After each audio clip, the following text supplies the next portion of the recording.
Oremos. Senhor nosso Deus, nós agradecemos ao Senhor por esse momento aqui juntos, em que nós vamos estudar sobre um tema tão importante que é o perdão. Senhor, nós não conseguimos perdoar por nós mesmos, e é justamente o que a gente vai aprender aqui hoje, mas agradecemos porque Jesus, ao ser traído, suportou com paciência, recebeu de ti a capacidade de não sentir mágoa, de não sentir raiva, para que ele pudesse nos dar essa vitória também. E nós te pedimos que o Senhor nos ensine aqui agora, que o Senhor deseja nos ensinar sobre esse tema, que possa ser transformador na nossa vida. Te peço que o Senhor me use também nesse processo de ensinar aqui, e que todas as lições, né, o Senhor aplique a cada coração aqui, Senhor. Todos temos nossas questões, nossas dificuldades quando se trata dessa questão do perdão, porque realmente é uma questão divina, e frequentemente nós ferimos e somos feridos, mas que o Senhor aplique essas lições ao coração de cada pessoa. Em nome de Jesus. Amém. Vamos lá, então. O lado escondido do Evangelho para pessoas que enfrentam feridas da traição. A história que nós vamos ouvir hoje é de uma mulher que foi traída pelo esposo. Graças a Deus, a história termina com um final feliz, no sentido de que... Não vou dar spoiler não, gente. Não vou dar spoiler pra vocês aqui, mas vocês vão voltar depois pra vocês entenderem o restante da história aí, tá? Mas, assim, vou dar um pequeno spoiler. Ela consegue perdoar, e nesse processo ela se identifica profundamente com Jesus e entende de forma muito profunda o sacrifício dele em prol dela, por ela, e o que isso significava na vida dela em Amber, né? Às vezes a gente fala sobre perdão de uma forma assim, não, de perdão não, de tudo que diz respeito à vida cristã, como sendo uma coisa muito genérica, né, para todo mundo e tal, mas na verdade é para mim, é para você. Enfim, vamos avançando aqui para a gente entender melhor o contexto, tá? A Amber, ela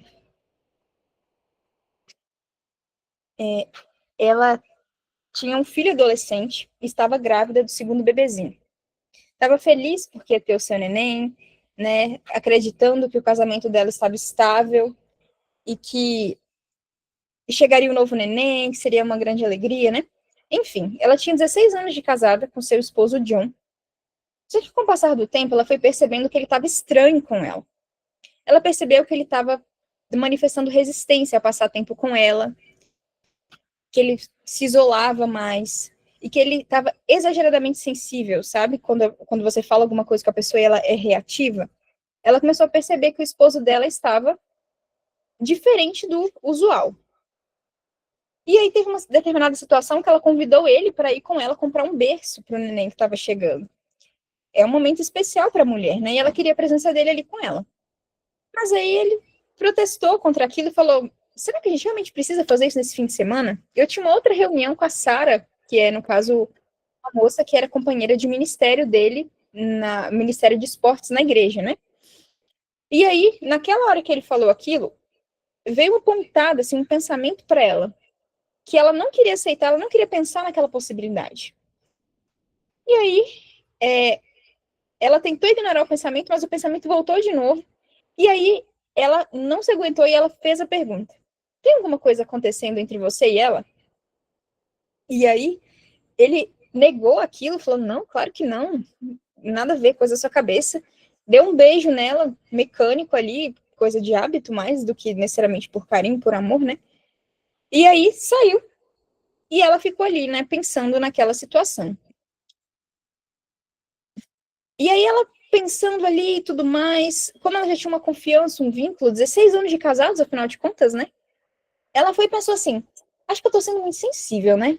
E aí ela se repreendeu ali com aquele pensamento.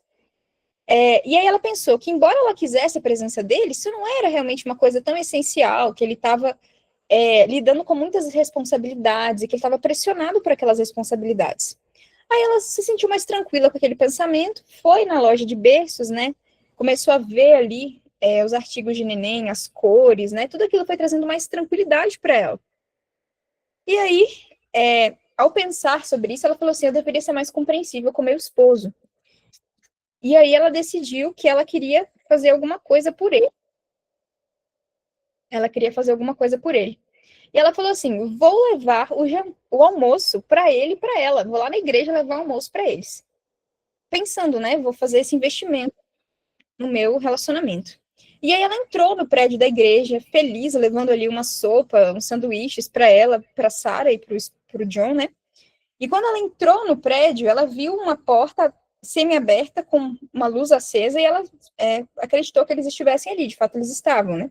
E ela foi em direção à sala e quando ela abriu a sala, a Sarah e o John estavam se beijando. Foi um momento muito difícil para ela. Ela começou a ter palpitações, o coração batendo muito rápido ali, a respiração ofegante, e ela saiu correndo daquele lugar. Deixou as coisas que ela estava segurando caírem e saiu correndo. Ele foi atrás dela, gritando, pedindo para ela esperar, que ele podia explicar, mas ela não quis ouvir, né? Ela entrou no carro e foi embora. E aí, depois disso, eles passaram um bom tempo separados, né? Até deram entrada no processo de divórcio. E nesse período, o John, ele não estava muito disposto a reconhecer os erros dele, né? Porque, afinal de contas, ela também errou e tudo mais. E ficou aquela situação assim. O livro não fala se ele ficou com a Sarah, não explica nesse momento, né? Pelo menos nesses capítulos, o que aconteceu. Depois a gente vai ver mais pra frente a história do John também. Só que nesse momento aqui isso não é explicado para nós, tá? E aí, enfim, pessoal, essa foi a situação que aconteceu com Amber. Imagine-se nessa situação, né? Segundo a psicologia, uma das piores dores emocionais que um ser humano pode experimentar é a dor da traição, especialmente no contexto de relacionamento romântico, quando duas pessoas se tornam uma, de acordo com aquilo que Deus orientou que deveria ser, né? O homem e a mulher se unem, se tornam uma só carne. Então, a traição, 16 anos de casamento, imagina a dor que essa mulher experimentou. Não deve ter sido fácil, ainda mais no momento de tanta vulnerabilidade que é a gravidez. A mulher fica mais sensível, ela fica mais frágil, ela precisa de muito mais suporte do que em condições normais, que a mulher já é mais frágil, né, do que o homem. Então, imagina só como foi difícil, como foi tenso para ela lidar com esse momento. Agora nós vamos parar para pensar um pouquinho no background disso aí, né, no pano de fundo dessa história. Satanás estava fazendo com ela aquilo que a gente já aprendeu nos últimos capítulos, que é o ping-pong satânico. É quando Satanás machuca você, ele já começa a trabalhar para criar a situação que vai te machucar. Ele te machuca durante o evento, que é, no caso dela, que foi a traição em si, né? E ele continua trabalhando para feri-la ainda mais por consequência daquilo que fizeram com ela. Eu sei que pode estar um pouco confuso, mas a gente vai entendendo ao longo do processo aqui, ó. Para uma pessoa que é traída, Satanás tenta fazer com que essa pessoa se apegue à ira até que essa pessoa seja destruída pela ira. Porque, no fim das contas, a ira é uma coisa que nos destrói, que nos machuca. Nós vamos entender um pouco melhor como que isso acontece. E aí a pessoa pensa assim, se eu me apegar a essa raiva, ninguém nunca mais vai me machucar. Não vou deixar nunca mais alguém me machucar de novo. Eu preciso me apegar a essa raiva porque ela me protege. Quando a gente se apega a esse pensamento, quando nós somos traídos, e aqui a gente pode já começar a pensar nas traições que nós enfrentamos, né? A gente está falando de contexto de casamento, mas talvez você já tenha sido passado para trás por alguém que falou para você que ia fazer alguma coisa por você, enfim, né? E traiu sua confiança, alguém te manipulou para ganhar vantagem em cima das suas costas de alguma forma. Existem muitos tipos de traição, então já vai pensando sobre isso. Quando nós aceitamos essa ira que Satanás, ele começa a sugerir, né, que a gente deve se abraçar aquela ira, que isso vai nos proteger, nós estamos confiando em Satanás, quando na verdade ele foi aquele que nos levou, em primeiro lugar, a ser machucados. Ele criou o cenário que iria nos ferir, tá bom? E aí, o que acontece? Ele nos fere por meio da criação dessa situação, nos fere durante a situação que acontece, e depois ele nos leva a nos machucar com a ira que ele nos sugere, que é o que vai nos proteger. E aí, quando a gente começa a se esforçar para evitar a dor pelos nossos próprios esforços, isso também nos afasta de Deus. E do plano que ele tem, que não é esse, não é o plano de Deus, que a gente se apega à ira para se proteger. Então, quando a gente faz isso, a gente está se afastando do plano de Deus e a gente também se afasta de outras pessoas. Porque geralmente uma pessoa que é traída, se ela não experimenta a cura que a gente vai falar aqui, ela tende a se desconfiar de todas as pessoas. Todo mundo tem más intenções a meu respeito. É o processo que tende a acontecer nessas situações, tá? Vamos ver aqui como foi na vida de Amber, esse processo do ping-pong satânico. Primeiro passo, Satanás ele fez um plano para machucar Amber. Ele enganou o esposo dela fazendo ele acreditar que ele encontraria fora do casamento aquilo que nunca foi plano de Deus que ele procurasse fora, que ele tivesse fora. Um senso de importância, felicidade, paixão, né, aquele pertencimento. Ele buscou isso fora do casamento. E a gente vai ver depois que a Amber reconheceu que ela teve a sua participação nisso ao não suprir algumas necessidades, mas a gente sabe que uma coisa não justifica a outra, né? É claro que existe a responsabilidade mútua, mas a traição, ela é uma escolha errada que a pessoa toma e que não tem como não tem justificativa para isso. Assim como não tem justificativa para nenhum pecado que a gente cometa, né? E a traição é um desses também. Enfim, então, depois que Satanás fez isso, foi lá, trabalhou no coração do esposo dela para machucar, para levá-lo a procurar fora do casamento uma coisa que ele deveria buscar só dentro, né? Quando Amber descobriu a traição que havia acontecido, ela começou a ter muitos pensamentos ruins a respeito dela mesma. Por que eu não sou boa o suficiente? Por que ele teve que procurar isso fora? Eu não sou... É como se ela começasse a duvidar do valor dela como pessoa, sabe? Ela voltou essas dúvidas contra ela mesma, machucando a si mesma nesse processo. E esses pensamentos, por mais que eles parecessem óbvios e certamente a forma certa de pensar ali dentro do coração machucado dela, esses pensamentos provinham da mesma fonte que havia ali tentado seu esposo ao pecado. Depois que Satanás fez isso com ela, começou a fazer ela duvidar do seu próprio valor como pessoa e de ter levado o esposo dela, enganado o esposo dela para procurar fora do casamento uma coisa que deveria buscar só dentro. Ele começou a dizer para Amber que ela deveria abrigar a ira no coração dela para se proteger de ser ferida de novo.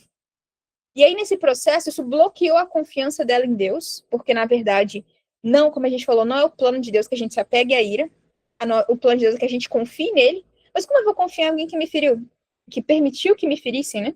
Vamos ver isso um pouquinho mais para frente. Então, isso bloqueou a confiança dela em Deus e aumentava a ira dela todas as vezes em que ela lembrava de John, ou todas as vezes que ela via ele. Ela tinha aqueles sentimentos muito negativos no coração. E aí, nesse processo, Satanás usou aquela situação para começar a implantar algumas ideias na mente dela, como essas aqui. Já vai pensando para ver se você se identifica com alguma dessas coisas, tá? Se eu perdoar ele, eu vou ser machucada de novo. Eu posso me proteger não confiando mais nele. Eu posso me proteger deixando de confiar em homens.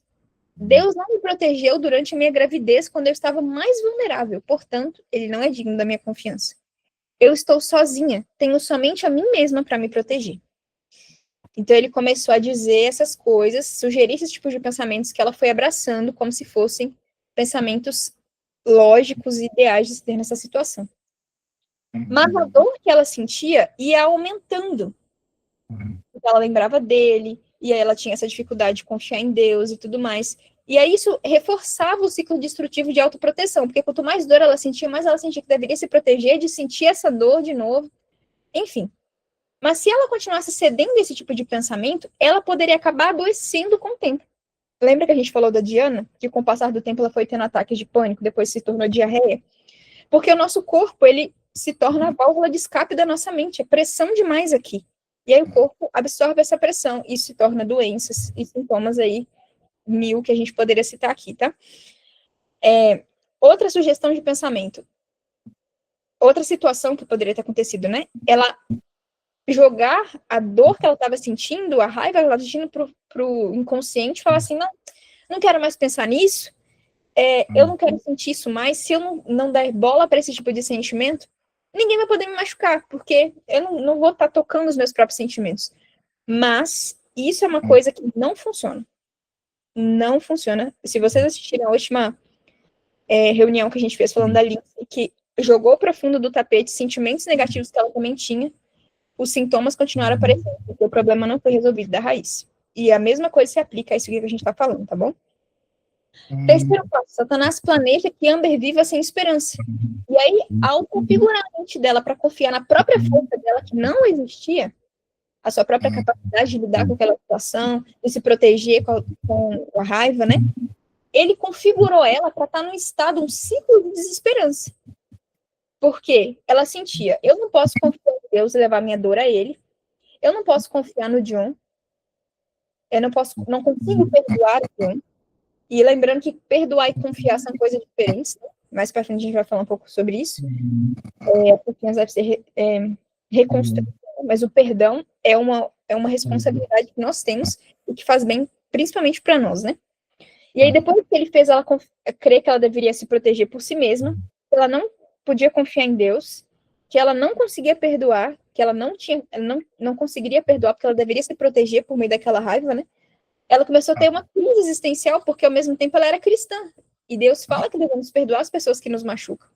E aí ela teve essa crise. Então, eu não posso, não sou cristão o suficiente porque eu não consigo perdoar aquele que me feriu. E ela ficou naquele ciclo de desesperança, raiva, culpa, né? É justamente nesse tipo de situação que Satanás pretende nos prender, tá bom? Para todo tipo de dificuldade que a gente enfrenta, da qual a gente deseja se proteger. As coisas que foram feitas, né? Ele deseja nos manter num ciclo de desesperança. Agora, pare para pensar na sua própria história e na sua situação individual. Você já foi enganado por alguém? Parecia seu amigo, parecia alguém que ia te favorecer de alguma forma, que ia cuidar de você, mas que te enganou, te apunhalou pelas costas? Você já tem o coração partido? Vamos colocar no contexto aqui de um casamento, né? Ser traído pelo seu esposo, ou namorado, noivo, enfim. Já passou por uma situação assim, seus amigos? Se sentiu usado por outras pessoas usando você para obter vantagens de alguma forma? Pausa. Deixa eu silenciar o microfone. Pronto. Pois é, acho que a maioria das pessoas já passou por uma situação assim. E o sentimento é muito negativo. A gente fica com raiva, a gente se sente indefeso, e é justamente aí que vem a sugestão de Satanás, para usar a ira para nos proteger de passar por isso de novo. Queridos, é uma dor realmente muito intensa. E quanto mais íntima a pessoa é de você, maior é justamente o que a gente está falando aqui do caso da Amber, né? E graças a Deus que nós não somos deixados por nós mesmos, ou seja, por nossa própria força, a lutar para perdoar alguém que nos feriu nesse nível. Nós não precisamos usar débeis forças, inexistentes forças, para alcançar a cura para esse problema, para essas mágoas, a libertação para essas mágoas. Nós podemos confiar na força de Jesus, porque Jesus já passou pela mesma experiência. E agora nós vamos entender como Jesus participou da mesma experiência que nós. Na noite da última ceia, Jesus estava perto de morrer. E ele sabia, ele sempre soube que essa hora iria chegar. Ali com ele, na última ceia, estavam os 12 discípulos.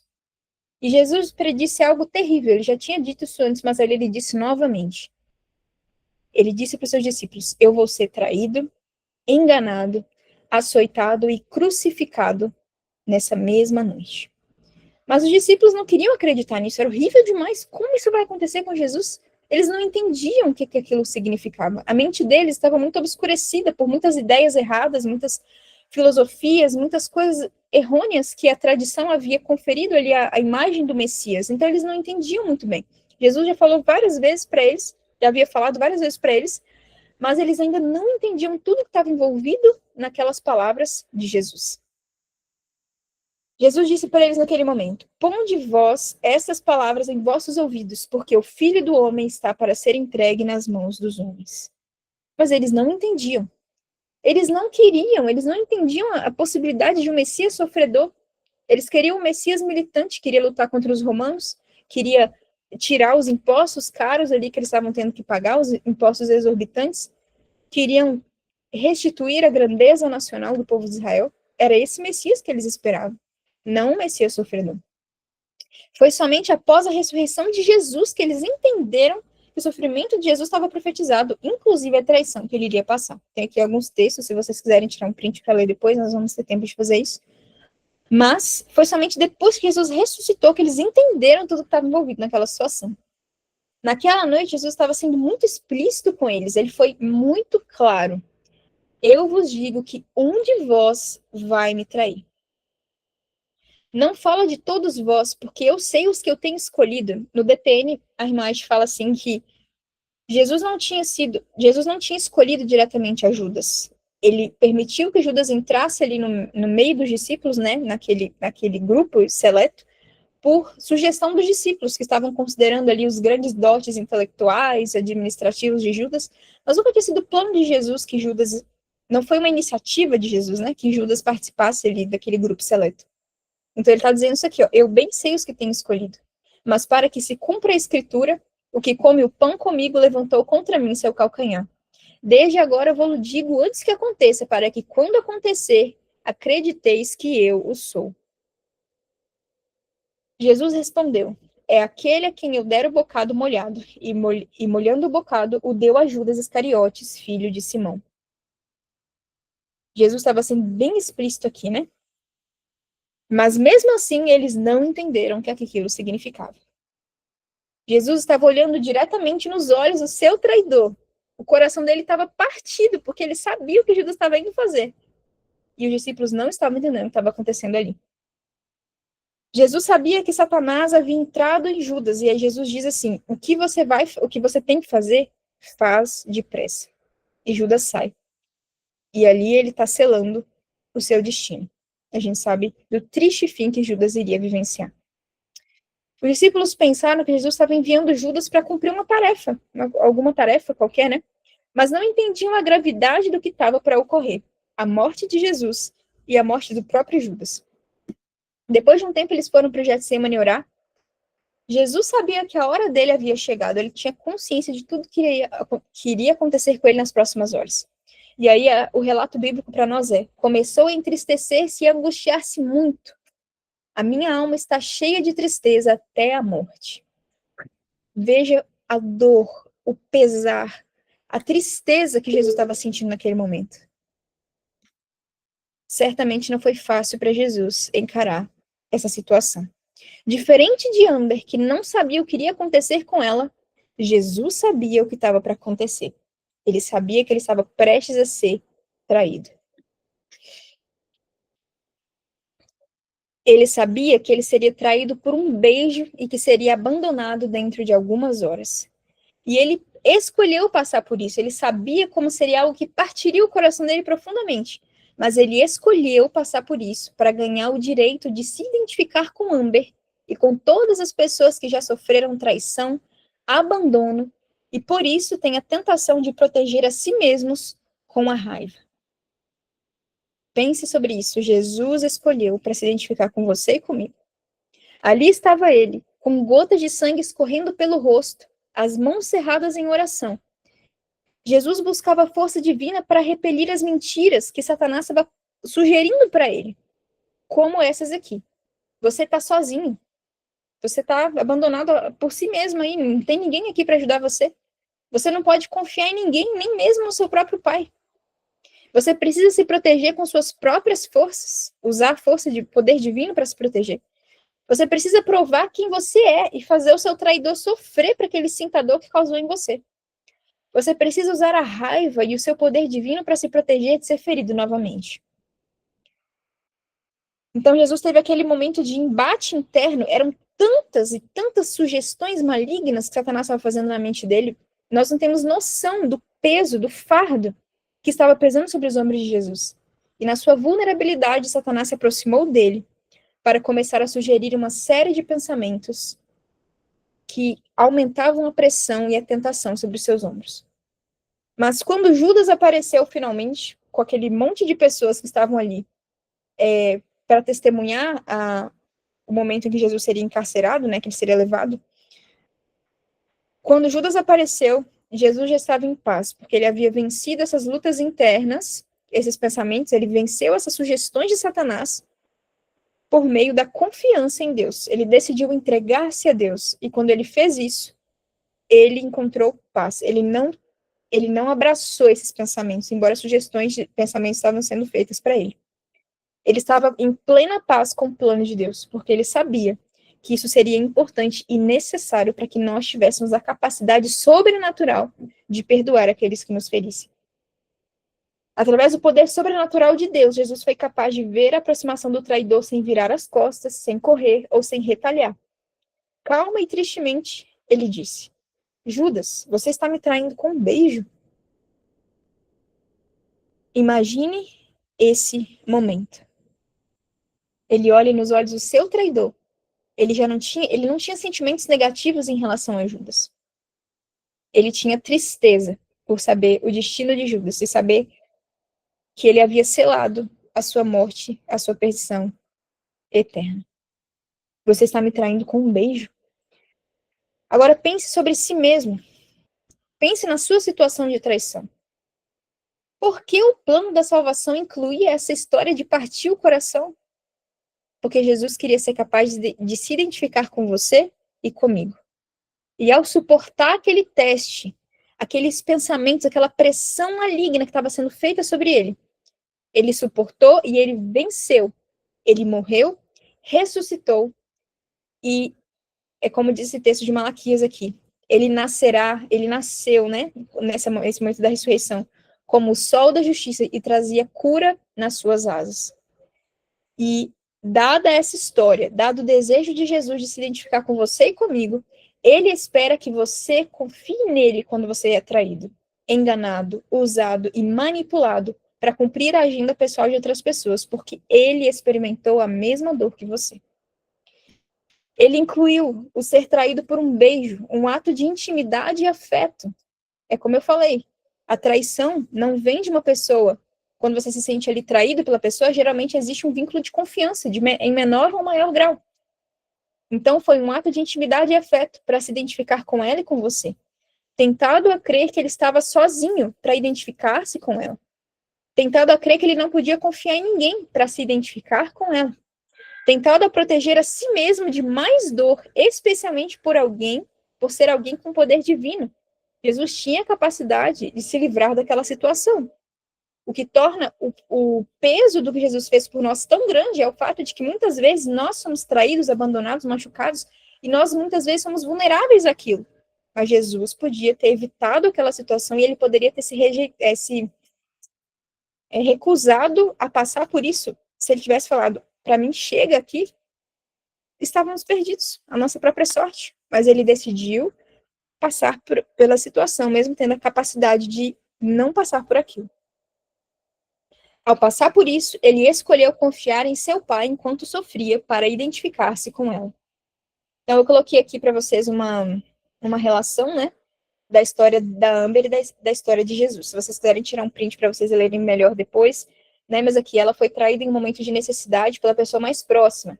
Jesus foi traído em um momento de necessidade pelas pessoas mais próximas. Foi tentada a confiar na ira e na sua própria força para proteger-se de ser ferido novamente.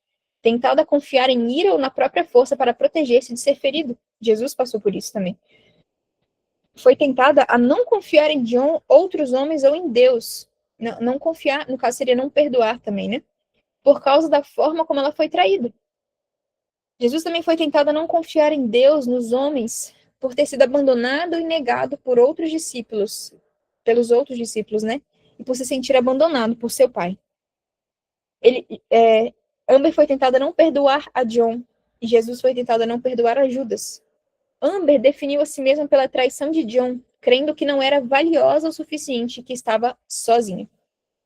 Jesus também foi tentado a crer que ele era definido pelos que o haviam traído, a crer que ele não era bom o suficiente, a pensar que estava sozinho, a identidade de Jesus estava sendo atacada. É justamente o que acontece conosco quando nós passamos por essas experiências. Satanás está tentando desconfigurar a nossa identidade, como filhos de Deus, como amados por Deus, como criaturas que podem entregar-se a Deus, porque Jesus experimentou as mesmas experiências para nos dar a cura. Jesus ressuscitou para curar o coração ferido de Amber, para libertá-la, para conceder a ela a sua mais profunda e verdadeira identidade como filha de Deus e para movê-la ao ministério, como um testemunho de cura e libertação. Aprendendo a confiar em Deus. Agora vamos ver aqui como é que foi que aconteceu essa situação, esse processo, né, dela conseguir entregar-se plenamente a Deus. Deus foi trabalhando fortemente na mente dela o conceito que está lá em Efésios 6,12, que fala que a nossa luta não é contra a carne e contra o sangue. Então ela começou a ser impressionada pelo Espírito Santo a meditar nisso. Que a luta dela não era contra John. contra Sara, mas era contra Satanás e contra os ataques que ele faz para nos machucar. Quando ela entendeu como Jesus identificou-se com ela, quando ela entendeu isso aqui, ó, essa relação que eu coloquei para vocês, ela foi capaz de abrir essa parte mais vulnerável de si mesma para Deus e confiar-lhe sua dor. Então ela começou a entender, Jesus entende. Ele compreende o meu sofrimento.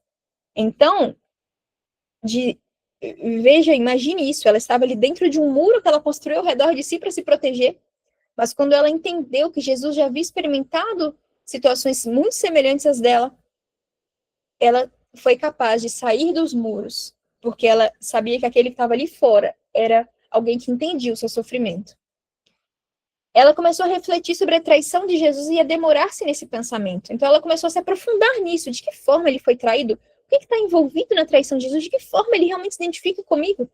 E ela começou a meditar profundamente nisso. Já vai pegando o que é a dica para você fazer a mesma coisa, tá?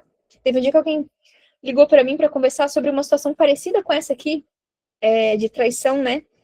E falando do sofrimento, da dor que ela estava sentindo, e eu falei para ela, leia os capítulos, agora eu já não lembro mais, mas na verdade assim, são aqueles capítulos, são os 3, pelo menos, que fala sobre quando Jesus estava sendo julgado por Pilatos, por Caifás e Anás.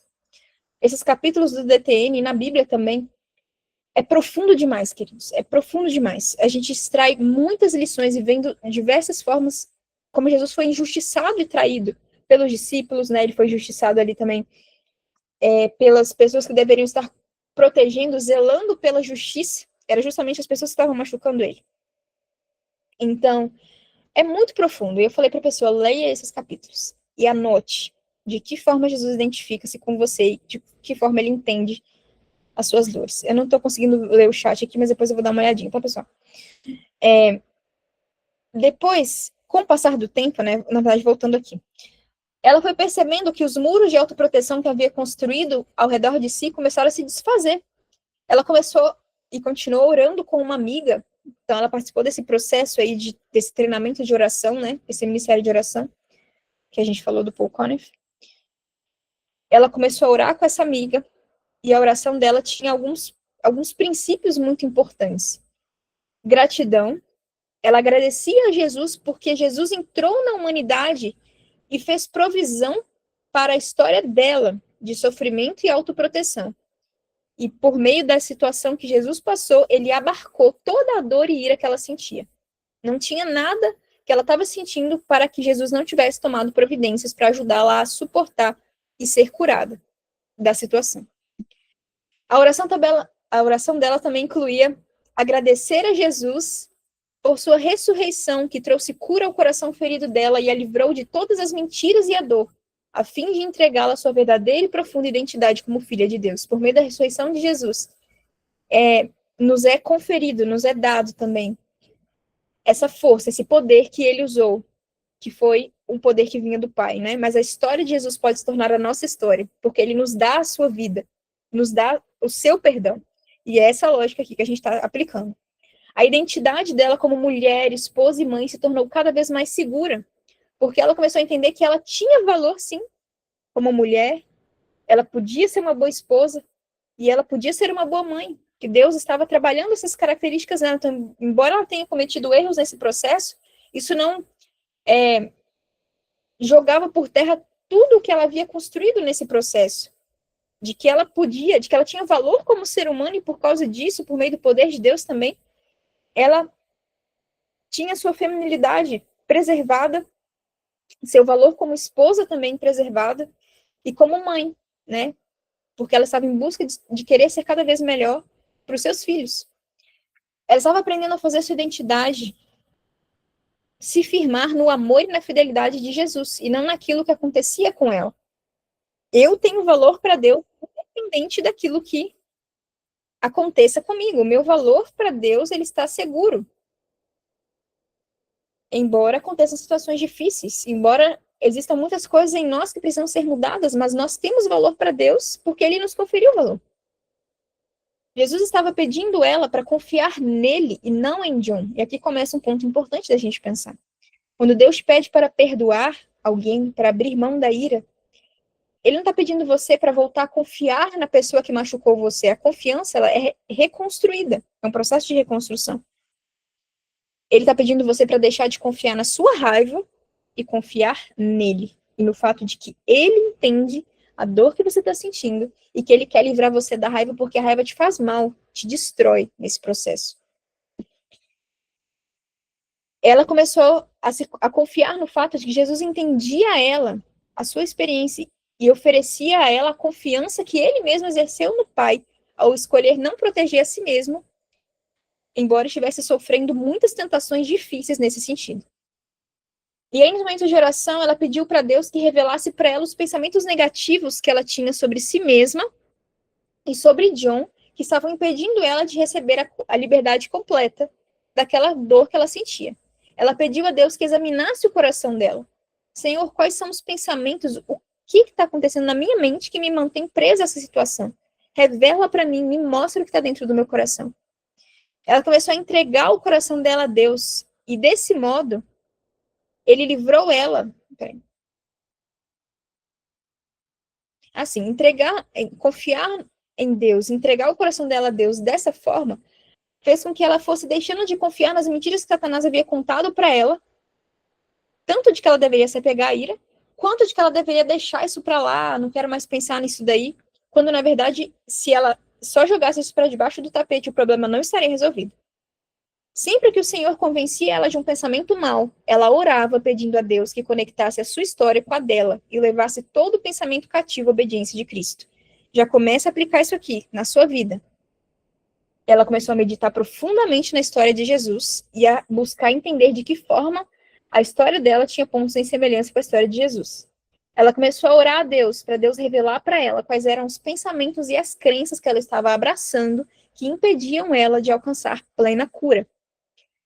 Ela começou a fazer com que, à medida que os pensamentos vinham à mente dela, que Deus ia revelando para ela, porque Deus revela, tá? É outra coisa importante. Recentemente estava conversando com uma pessoa, eu falei para ela assim, fulana, ore nesse sentido, porque ela não estava entendendo algumas coisas, quais eram as coisas que mantinham ela travada numa determinada situação. E hoje ela estava me falando. Me veio esse pensamento. Através dessa situação aqui, eu fui entendendo que eu estava tendo esse tipo de pensamento e aquele tipo de pensamento. Enfim, né? Ela começou a orar pedindo a Deus e Deus foi revelando. Então, se você está preso numa situação assim, Deus deseja mostrar para você o que está errado dentro do seu coração. E quando esses pensamentos vierem, quando ele te impressionar sobre aquilo que você precisa entregar, ore e entregue. Olha o que está falando aqui. Ó. Ela orava pedindo a Deus que conectasse a sua história com a dela, né? A história de Jesus. Então, ela falava, Senhor, esse pensamento está aqui. Me ajuda a conectar esse aspecto aqui, dessa dor que eu estou sentindo, desse tipo de pensamento com a história de Jesus. E à medida que ela ia fazendo isso, à medida que ela ia levando os pensamentos cativos à obediência de Cristo, como a Bíblia fala, ela foi encontrando paz, tá bom? Ela continuava orando com a amiga dela e cada vez ela alcançava mais liberdade e cura. E aí, nesse processo, a história de Jesus se tornou mais real, significativa e poderoso para ela. Você tem a sensação de que a história de Jesus é uma história muito bonita, mas que é uma coisa genérica? É bonito, é interessante, nossa, ele morreu por mim. Mas no fundo, é como se você não entendesse o que significa isso.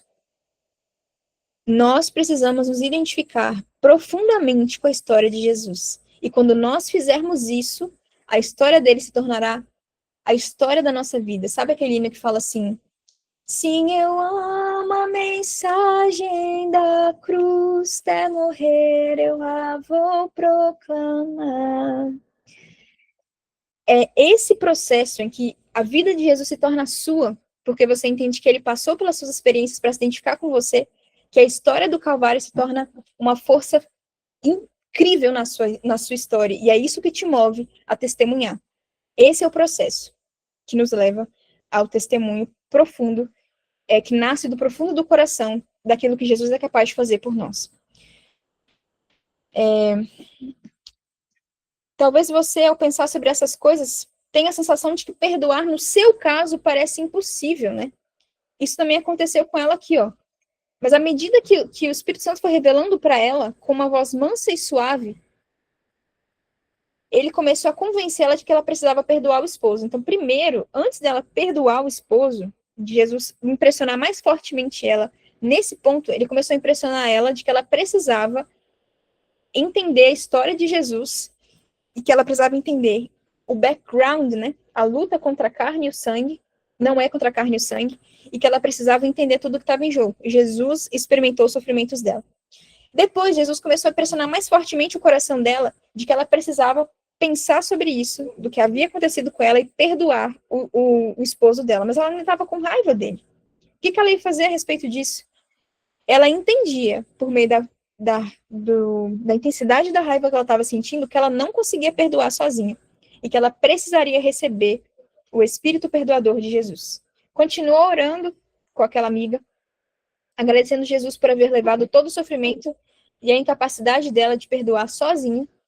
E aí, com o passar do tempo, ela começou a ser capaz de orar por John e por Sarah.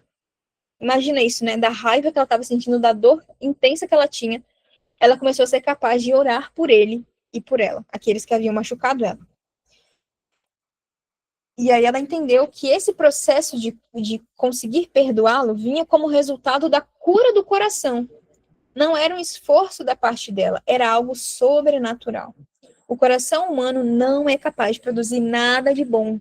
Essa é uma tônica da Bíblia. Vocês conseguem fazer o mal, estando acostumados a fazer o bem? Todos pecaram. Não é justo, não há um sequer que faça o bem, né? A Bíblia é uma nota tônica. Nós, por nós mesmos, não podemos fazer coisa alguma. E a mesma coisa se aplica ao perdão, tá? Então, ela entendeu que para ela conseguir perdoar o esposo, ela precisaria que Jesus desse o perdão dele para ela. Olha que interessante essa história aqui. Eu achei essa história fantástica, pessoal. A gente para pensar naquele pessoal que veio ali dos campos de concentração, né? Imagina essas histórias, pessoal. Imagina essas histórias, né? Pessoas que foram açoitadas, passavam fome, eram maltratadas de todas as formas possíveis, e uma delas foi a Corrie ten Boom. Ela foi para um campo de concentração nazista, foi muito maltratada ali, viu familiares dela sofrendo horrivelmente, mas ela foi sobrevivente da Segunda Guerra Mundial, e ela começou a viajar o mundo inteiro falando sobre a experiência dela, sobre perdão, né, perdoar a nação que havia ferido, a família dela, a linhagem dela lá, os judeus, né. E aí teve uma determinada situação, quando ela estava viajando para pregar, que ela se encontrou com um guarda da prisão onde a irmã dela havia morrido, onde a irmã dela havia sido maltratada. E ela pregava sobre perdão, viajando o mundo inteiro falando sobre isso. Na hora que ela olhou para ele, ela começou a ter um monte de pensamento ruim. Pensamentos de ira, de vingança. Imagina a raiva. Imagine você nessa situação aqui, sabendo que você estava diante de uma pessoa que trabalhou no lugar onde a sua irmã foi maltratada, possivelmente torturada, que coisas horríveis aconteciam nesses lugares. Ela se esforçou para sorrir, tentou levantar a mão para cumprimentar ele, mas não conseguiu. Ela não teve um sentimento bom em direção àquele homem. E aí ela entendeu, eu não consigo. Fez uma oração silenciosa. Jesus, eu não consigo perdoá-lo. Me dá o teu perdão. Quando ela estendeu a mão para cumprimentar aquele homem, um milagre havia acontecido no coração dela. Ela sentia um amor avassalador por aquele homem estranho. E aí ela diz o seguinte: descobri que a cura deste modo não depende do nosso perdão ou nossa bondade, mas sim da dele. Quando ele nos diz para amar os inimigos, ele nos dá, junto com o mandamento, o próprio amor que nós devemos oferecer para outra pessoa. Jesus nunca fez algo pela própria força. Ele estava sempre confiando na força de Deus. Isso é uma tônica também muito importante a gente pensar, tá bom? Jesus, todas as coisas maravilhosas que Jesus fez aqui, o caráter que ele tinha, a capacidade de perdoar, de amar os que o machucavam, ele fez isso pela força que vinha do Pai, para nos dar o exemplo. Você não pode por si mesmo, mas você pode por meio do poder dele. Nossos melhores esforços não contam para nada. A gente viu aqui a história dessa mulher. Até ela antes dela se deparar, né, com essas pessoas que haviam machucado ela ali, ou alguém que representava aquela nação que havia machucado, né, ela estava falando sobre perdão, mas na hora que ela se deparou com a situação que colocou ela diante daquilo que representava algo que havia ferido ela e aqueles que ela amava profundamente, ela percebeu que ela não conseguia. Tudo que ela conseguia sentir era raiva. Enfim, voltando para a história de Amber aqui, naquele processo, estava orando com a amiga dela, estava conseguindo obter libertação, já estava conseguindo orar por John. Paralelamente a isso, ela começou a se interessar por um outro homem que não era John. Mas ela sentiu que Jesus estava convidando ela a adiar o divórcio e concentrar na cura dela, para não pensar em relacionamento, para não pensar em outra coisa naquele momento, mas concentrar-se nesse processo de cura, de restauração interior. Deus começou a convencer ela de que ela também tinha culpa naqueles problemas que haviam acontecido, na traição, porque ela estava investindo muito tempo em várias coisas, mas investia pouquíssimo tempo no relacionamento dela. Investia muito tempo no filho, né, no adolescente, agora também com a gravidez, então isso já é outra coisa que toma muita mente da mulher, dedicando muito tempo para as atividades da igreja, para muitas coisas que não eram o matrimônio. E nesse processo, o John começou a se sentir mal, deixado de lado. E Deus falou para ela assim, que se ela não estivesse disposta a reconhecer a própria culpa dela, ela não encontraria plena cura para aquela situação que ela estava passando. Então perceba, o perdão, a capacidade de perdoar, né, a cura interior daquela situação difícil, ela foi um processo. E no processo, viu como Deus foi trabalhando com ela de acordo com aquilo que ela conseguia suportar naquele momento? Foi um processo que ela foi passando. E aí, nessa parte do processo, Deus falou para ela, você precisa reconhecer onde você errou nessa situação. E à medida que ela começou a reconhecer para si mesma, e também quando ela falou com o John sobre aquilo, então teve um momento da situação que eles chegaram a conversar. O livro não entra em muitos detalhes sobre isso aqui, mas ele soube daquilo que ela estava reconhecendo como os erros que ela havia cometido. E no processo, o coração dele começou a se abrandar. Ele começou a se sensibilizar com aquilo. E aí, ele começou a reconhecer o dano, o prejuízo que as decisões erradas que ele havia tomado causaram a ela, a família e a igreja. Até ali ele estava bem sensível sobre isso, provavelmente estava se protegendo muito na defensiva, né? Mas ele começou a entender o dano que ele havia causado pelaquela decisão errada. E ao perceber a diferença de conduta nele, ela entendeu por que Jesus disse aos fariseus que o divórcio foi resultado dos seus próprios corações endurecidos. Ela começou a entender que, na verdade, não era plano de Deus, o plano A de Deus, né? Embora exista, sim, o direito que a pessoa tem, dado por Deus, de decidir se divorciar quando existe uma traição, não é o plano A de Deus. O plano A de Deus é que nunca exista traição, né? Mas quando acontece isso, ele quer nos dar o poder para vencer a mágoa que nos é causada, a perdoar a pessoa, e, se for o caso, também reatar o relacionamento. Então, esse é o plano A de Deus, né? Mas ele nos dá a capacidade de decidir. E aí, enfim, pessoal, nesse processo, a Amber começou a experimentar plena cura. Ela foi liberta da raiva que ela sentia, conseguiu liberar perdão para o esposo, e ela se tornou uma testemunha do poder de Deus para transformar o nosso coração, para nos perdoar, né, para nos ajudar a perdoar aqueles que nos machucam. E ela entrou para o ministério e começou a ajudar outras mulheres que passavam por situações difíceis. Algumas delas que vinham ali de problemas semelhantes também no casamento, ou outros tipos de dores. Seguindo aquele princípio que está lá em 1 Coríntios, não lembro a referência exata, mas a Bíblia fala para nós que nós devemos consolar os outros com a consolação com a qual nós mesmos somos consolados. E aí, o livro traz para nós uma reflexão importante, porque nesse momento de dor, de traição, talvez você está pensando assim, mas eu não fiz nada para merecer isso, eu era muito vulnerável, eu não... Vou pensar aqui numa criança que foi traída pelos pais, ou uma situação assim, que você estava confiando na boa fé de outra pessoa para fazer um negócio com você. Enfim, quando você se pergunta por quê, eu trouxe essa citação aqui direto do livro, tá? Por que um Deus que ama tão fortemente permite esse mal sem sentido? É um poema, parece isso aqui. Por que um Deus que ama tão fortemente permite que esse mal sem sentido me confronte e me envolva nesse golpe de sofrimento que insiste em extinguir o que me mantém são? Com débeis forças a minha queda é profunda. Então, de onde virá esta paz? Nesse poço onde os sonhos se extinguem junto com soluços nus e lamentos terríveis? Uma forma bem poética de dizer o seguinte: quando você está sofrendo por ser traído ou por passar por alguma situação que te machuca profundamente, você se pergunta por que Deus permitiu que eu passasse por isso? E aí você pode se ver numa situação interna muito profunda de sofrimento e dificuldade de entender o amor de Deus naquela situação. Onde estava Deus que permitiu que isso acontecesse comigo? Jesus também perguntou por quê.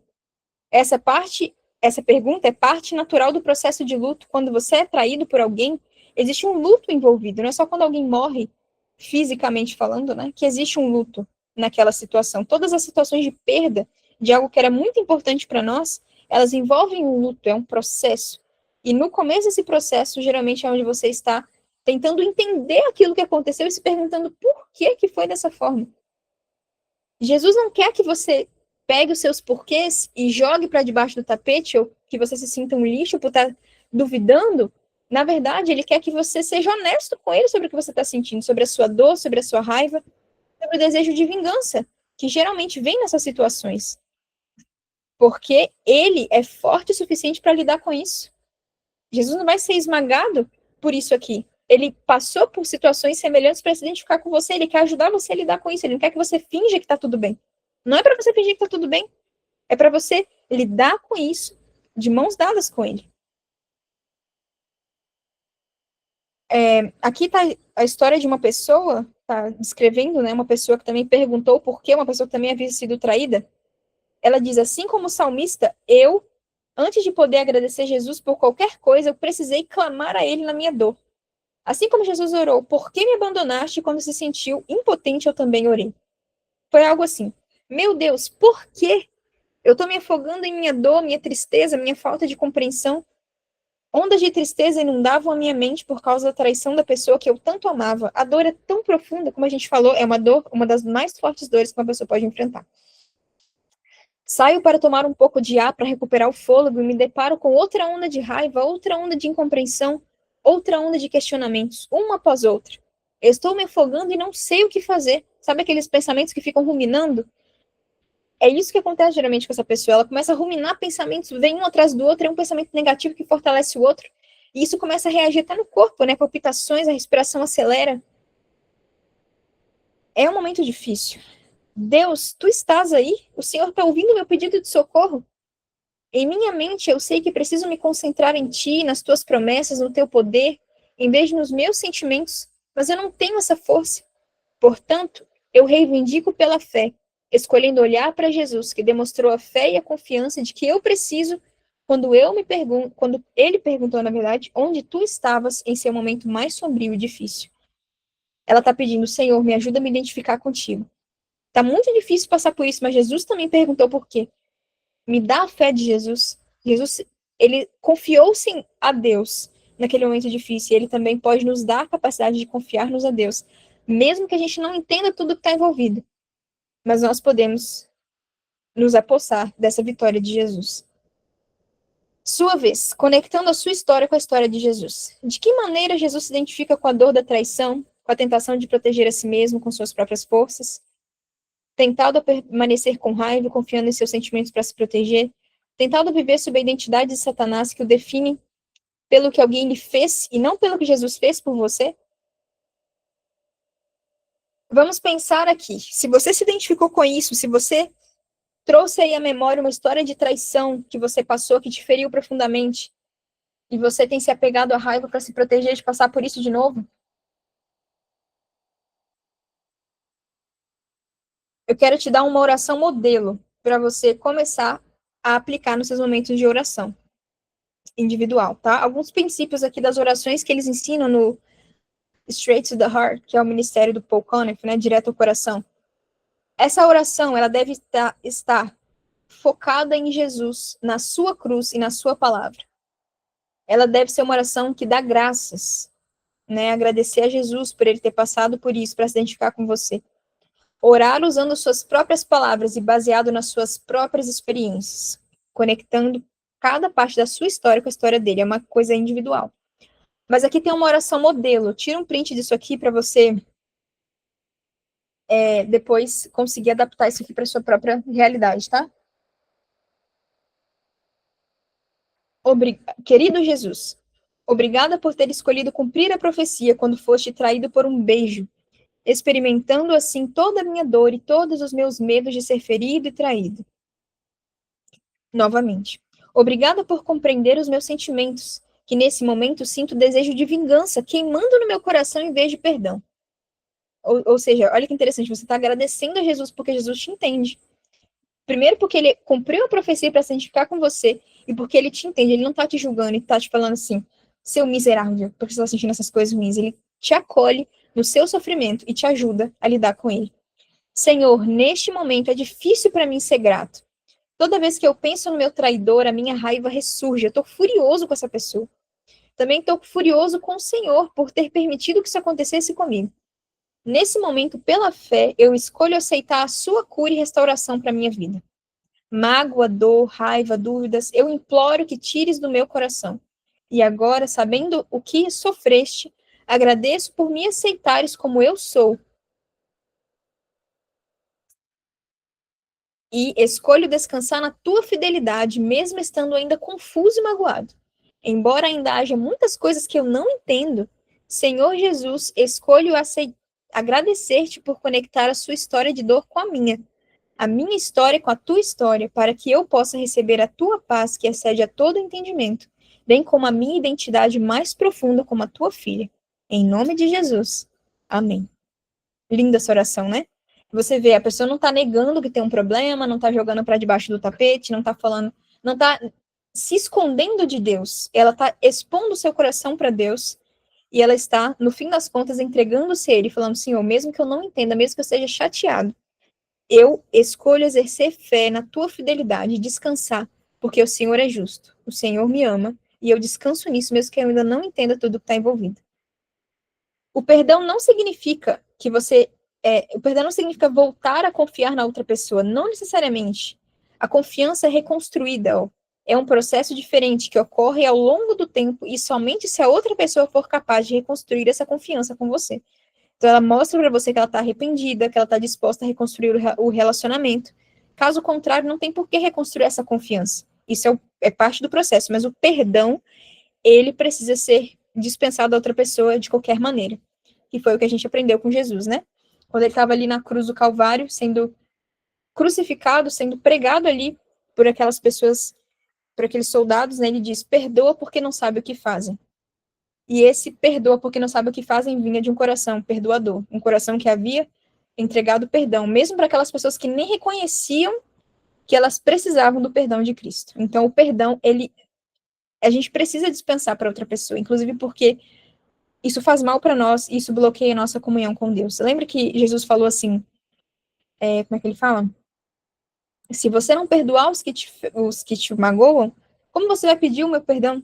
Né? Parafraseando aqui, mas ele fala que a gente tem que perdoar com o perdão que nós somos perdoados também. Perdoar não é fingir que o mal nunca aconteceu. Não é chamar o mal de bom.